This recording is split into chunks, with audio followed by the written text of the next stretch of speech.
اعوذ باللہ من الشیطان الرجیم بسم اللہ الرحمن الرحیم۔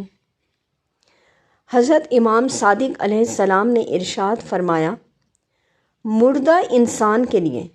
جب رحمت اور مغفرت کی دعا کی جاتی ہے تو وہ اسی طرح خوش ہوتا ہے جیسے زندہ انسان تحفہ ملنے پر خوش ہوتا ہے۔ اسی طرح صحیح بخاری کی حدیث مبارکہ ہے کہ حضور نبی کریم صلی اللہ علیہ وآلہ وسلم نے ارشاد فرمایا کہ اگر کوئی مسلمان کسی درخت کا پودا لگاتا ہے اور اس درخت سے کوئی انسان یا جانور کھاتا ہے تو وہ لگانے والے کے لیے صدقہ ہوتا ہے۔ اگر کوئی مسلمان پودا لگاتا ہے اور اس پودے میں سے کچھ کھا لیا جائے تو وہ اس کے لیے صدقہ بن جاتا ہے۔ اگر اس درخت میں سے کچھ چوری ہو جائے تو وہ بھی اس کے لیے صدقہ ہے۔ اسی طرح اگر کوئی جنگلی جانور اس درخت سے کچھ کھا لیں تو وہ بھی اس کے لیے صدقہ ہے، اور اگر کوئی اس درخت کو نقصان پہنچائے تو وہ بھی اس کے لیے صدقہ ہے۔ یہ صحیح مسلم کی حدیث مبارکہ ہے۔ صحیح بخاری کی حدیث مبارکہ ہے۔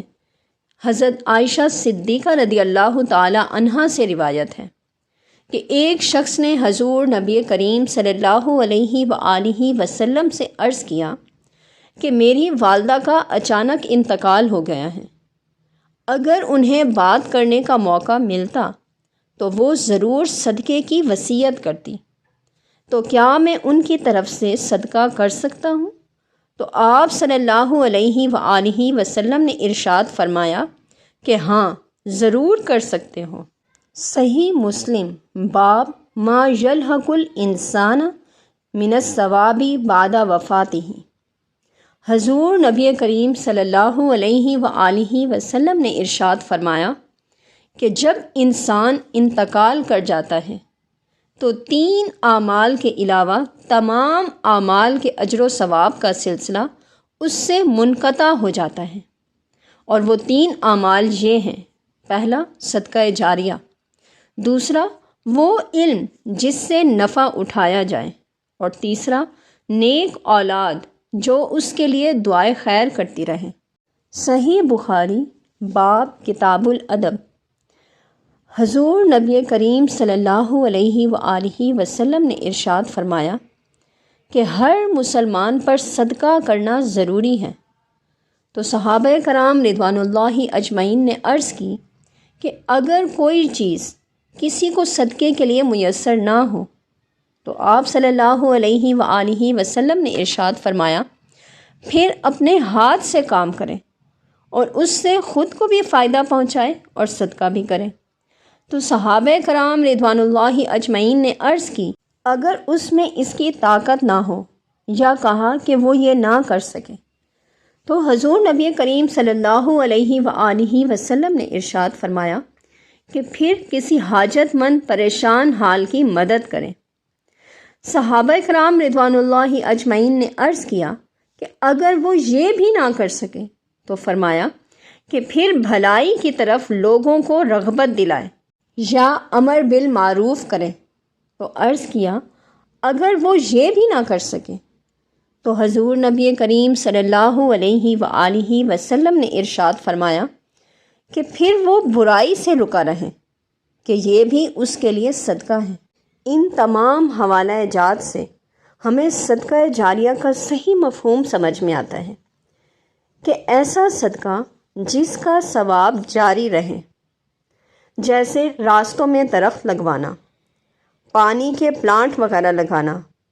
کوئی مسجد یا مدرسہ وغیرہ بنوا دینا کہ جب تک مسلمان ان سے نفع حاصل کرتے رہیں گے لگوانے والے کے نامہ اعمال میں ثواب لکھا جاتا رہے گا۔ احادیث مبارکہ میں متعدد مقامات پر صدقات کا ذکر ہے، جیسا کہ حضور صلی اللہ علیہ وآلہ وسلم نے حضرت سعد رضی اللہ تعالی عنہ کو کنواں کھدوانے کا ارشاد فرمایا۔ اسی طرح سنن ابو داؤد میں ہے، حضرت سیدنا سعد بن عبادہ رضی اللہ تعالی عنہ سے منقول ہے، انہوں نے کہا اے اللہ کے رسول صلی اللہ علیہ وآلہ وسلم، میری والدہ ام سعد فوت ہو گئی ہیں، تو کون سا صدقہ افضل ہے جو میں ان کی طرف سے کروں؟ تو آپ صلی اللہ علیہ وآلہ وسلم نے ارشاد فرمایا، پانی۔ لہٰذا انہوں نے ایک کنواں کھدوایا اور کہا کہ یہ میری والدہ ام سعد کی طرف سے ہیں۔ صدقے کی کئی صورتیں ہیں اور صدقہ کرنے کے بیش بہا فائدے ہیں۔ سب سے پہلا فائدہ تو یہ ہے کہ صدقہ کرنے والے کے لیے صدقہ آفات اور مصیبتوں کے درمیان ڈھال بن جاتا ہے۔ دوسرا اس کا فائدہ یہ ہے کہ صدقہ عزت اور ناموس کی حفاظت کرتا ہے۔ تیسرا یہ کہ صدقہ ہر قسم کی بیماریوں کا شافی علاج ہے۔ صدقہ کرنے سے مال میں خیر و برکت ہوتی ہے اور فرشتے صدقہ کرنے والے کے مال میں کثرت کے لیے دعاگو رہتے ہیں۔ اس کے علاوہ صدقہ انسان کے دل کی سختی کو ختم کرنے کا بہترین ذریعہ ہے اور اللہ عز و جل کا غصہ ٹھنڈا کرنے کا سبب بھی ہے۔ صدقہ کرنے سے بری موت سے حفاظت رہتی ہے اور صدقہ کرنے سے عذاب قبر اور عذاب جہنم سے حفاظت رہتی ہے، اور صدقہ کرنے والے کے لیے قیامت کی آگ برساتی گرمی میں وہ صدقہ ٹھنڈے سائے کی طرح ہے۔ ایک مرتبہ حضور نبی کریم صلی اللہ علیہ وآلہ وسلم صحابہ کرام کی محفل میں بیٹھے ہوئے تھے، تو آپ صلی اللہ علیہ وآلہ وسلم نے ارشاد فرمایا کہ جب تمہارے والدین کی موت ہو جائے اور انہیں دفنا دیا جائے تو ان کو دفن کر کے ان کی قبر کے قریب بیٹھ کر اللہ پاک کا ذکر اتنی دیر تک کرو کہ جتنی دیر میں ایک اونٹ ذبح کر کے تقسیم کیا جاتا ہے، کیونکہ جب دفن کیا جاتا ہے تو میت اس طرح پریشان ہوتی ہے جس طرح ایک آدمی سمندر کی لہروں میں ڈوب کے مر رہا ہو، اور جب ذکر ہو رہا ہوتا ہے تو میت پریشان نہیں ہوتی اور میت بہت خوش ہو جاتی ہے کہ اولاد نے میرا حق ادا کر دیا ہے۔ میت کے لیے دعائے مغفرت، اللہم اغفر لہ وارحمہ وعافہ واعف عنہ واکرم نزلہ ووسع مدخلہ واغسلہ بالماء والثلج والبرد ونقہ من الخطایا کما نقیت الثوب الابیض من الدنس وابدلہ دارا خیرا من دارہ واہلا خیرا من اہلہ وزوجا خیرا من زوجہ وادخلہ الجنۃ وَأَعِذْهُ مِنْ عَذَابِ الْقَبْرِ او من عذاب النار۔ اس کا ترجمہ ہے، یا اللہ اس کو بخش دے اور اس پر رحم کر اور اس پر عافیت عطا فرما اور اس کے اترنے کو مکرم بنا دے اور اس کی قبر کو کشادہ فرما اور اس کو پانی اور برف اور اولوں سے دھو دے اور اس کے گناہوں کو اس طرح صاف کر دے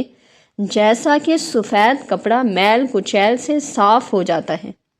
اور اس گھر کے بدلے بہترین گھر عطا فرما اور اس کی بیوی سے بہتر بیوی عطا فرما